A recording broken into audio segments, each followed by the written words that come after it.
Dzień dobry. W dzisiejszym odcinku nie będzie nic o kopaniu, nie będzie kucia betonu, nie będzie jazdy traktorkiem.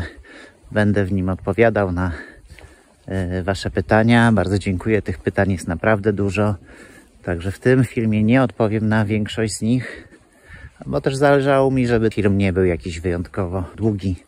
To jednak są święta, wszyscy jesteśmy zajęci i mało kto ma czas, żeby siedzieć teraz i oglądać przez godzinę damdyla. Zacznę może od takiego pytania, które pojawiało się w sumie najczęściej. Czy chcemy tutaj zamieszkać na stałe?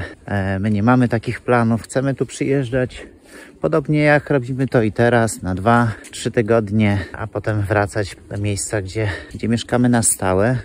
Nie planujemy również takich przyjazdów weekendowych, takie pytanie też padło. To trochę nie ma sensu. Do naszego domu mamy około 300 km, więc takie wyjazdy na weekend byłyby po prostu męczące. Ta droga nie jest jakaś najlepsza, zajmuje to nam około 4 godzin w jedną stronę.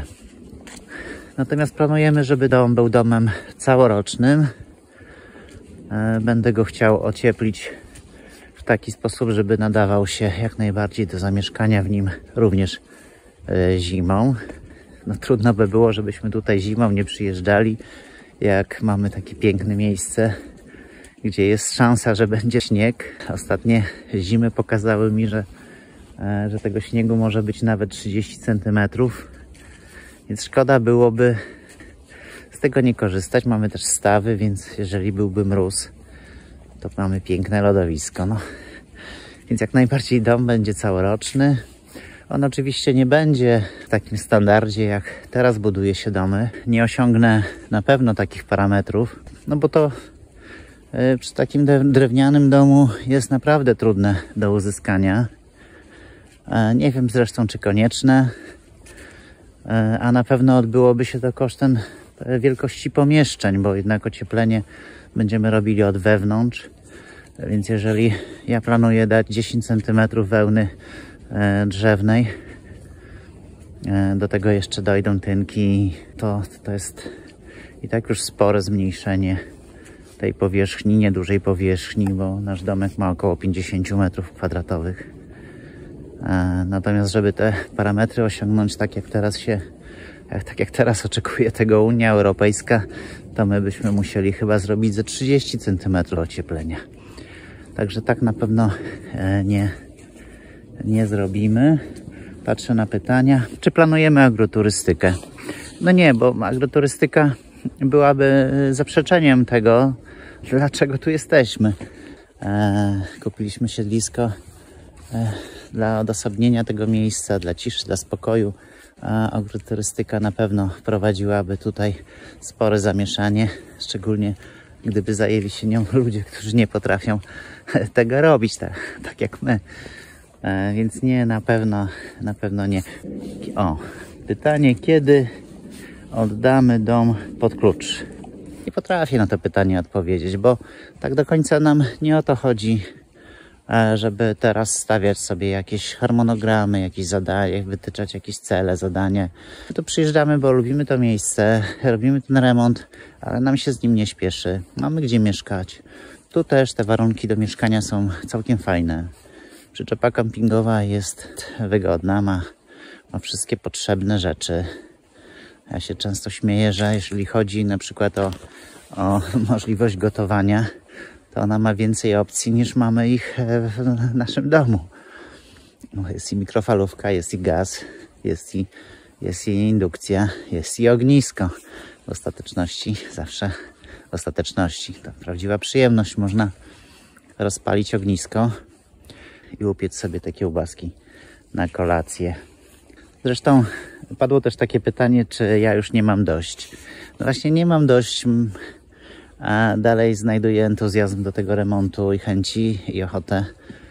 I myślę, że to jest właśnie też dzięki temu, że ja nie fokusuję się tu tylko i wyłącznie na tym, że muszę jak najszybciej ten remont dokończyć i etap po etapie żmudnie te taczki wozić, czy co tam się pojawi. Chcę sobie zostawić taki luz na to, żeby można było od tego remontu się oderwać i zrobić jakiś inny też ciekawy projekt. Także jak ja mogę dawać terminy, jak ja nie mam gwarancji, że nie popłynę nagle w jakiś inny pomysł i nie poświęcę dużo energii i czasu na to, żeby zrobić piwnicę, czy żeby zrobić fajną szklarnię, czy żeby zająć się zupełnie czymś innym. Tak jak w tym roku, chyba z miesiąc, jak nie dłużej, zajęło mi zrobienie stawu kąpielowego. A to się oczywiście dzieje kosztem remontu i ja nie chciałbym, żeby mieć takiego poczucia, że robię coś kosztem czegoś, bo wtedy faktycznie może się okazać, że prędzej czy później będę miał dość tego remontu. No i właśnie w związku z tym też padło pytanie, kiedy pozbędziemy się przyczepy. Więc tu nie mamy też jakiegoś ciśnienia, żeby ją sprzedać. Bo myślę, że taka przyczepa to jest fajna sprawa i będziemy ją wykorzystywali w przyszłości do jakichś wakacji, do jakichś podróży po Europie. Fajna sprawa. Myślę, że zapiąć przyczepę i pojechać 2 czy 3 tygodnie w Europę, coś zwiedzić, coś zobaczyć. Dlatego dopóki nie będziemy musieli, to tej przyczepy nie będziemy sprzedawali. I tu się też pojawiło się też takie pytanie, jak finansujemy projekt, czy korzystamy z dotacji. Nie korzystamy z dotacji, nie finansuje nas ani Unia Europejska, ani polski rząd, ani polski podatnik. Z wielu względów.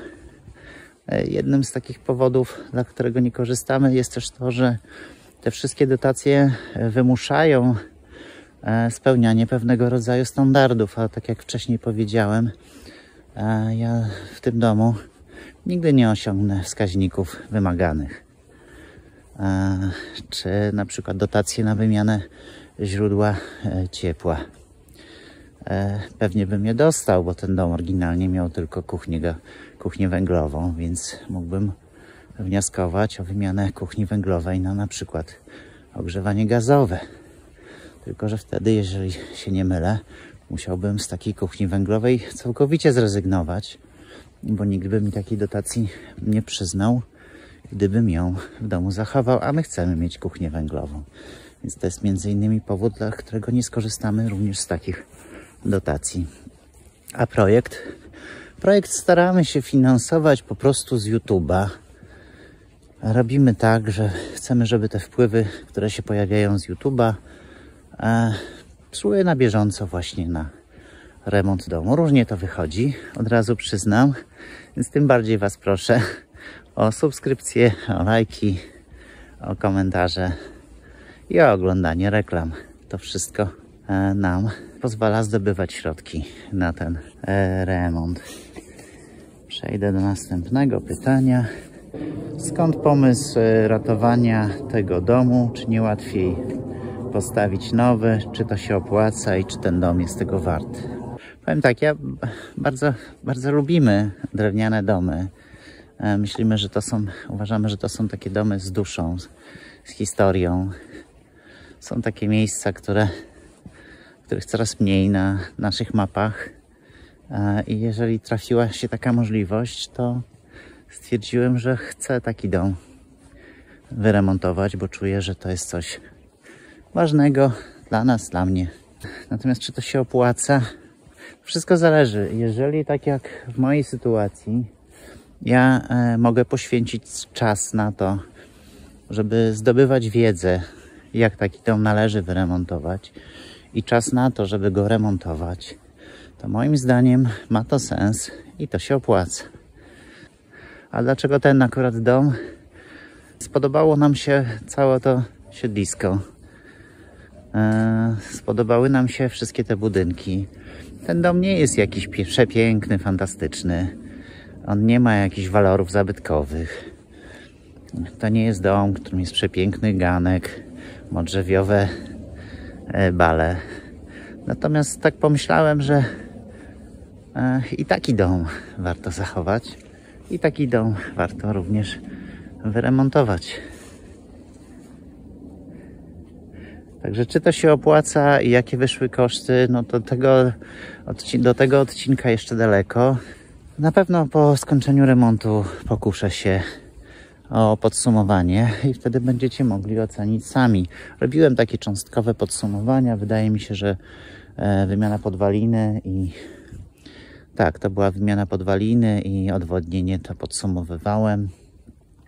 Także myślę, że zrobię i takie podsumowanie całości i wtedy będziecie mogli ocenić. Czy planujemy zwierzęta na siedlisku? A tak, to o tym mogłem powiedzieć wcześniej. No tak jak mówiąc o tym, że nie będziemy tutaj na stałe, to z oczywistych względów wyklucza również wszelkie zwierzęta. Czy planujemy ratować wszystkie budynki i który następny? Tak. Przy czym co do tego, w jaki sposób będziemy je ratować, to te decyzje są jeszcze przed nami. Czyli na pewno będziemy starali się dbać o to, żeby je utrzymać, żeby się nie zawaliły i nie zniszczyły. Szczególnie stodoła tu wymaga w miarę pilnej interwencji. Natomiast czy będziemy je przebudowywali w taki sposób jak ten dom, to tego jeszcze nie wiem, bo o ile kusi nas, żeby tą małą obórkę przy warzywniku, to jest stajenka zresztą, przerobić na fajny mały domek mieszkalny, taki domek dla gości, to z drugiej strony wiem, że tego nie da się zrobić, nie niszcząc jego obecnego wyglądu. No i nie wiem, tak troszeczkę jesteśmy tutaj w kropce.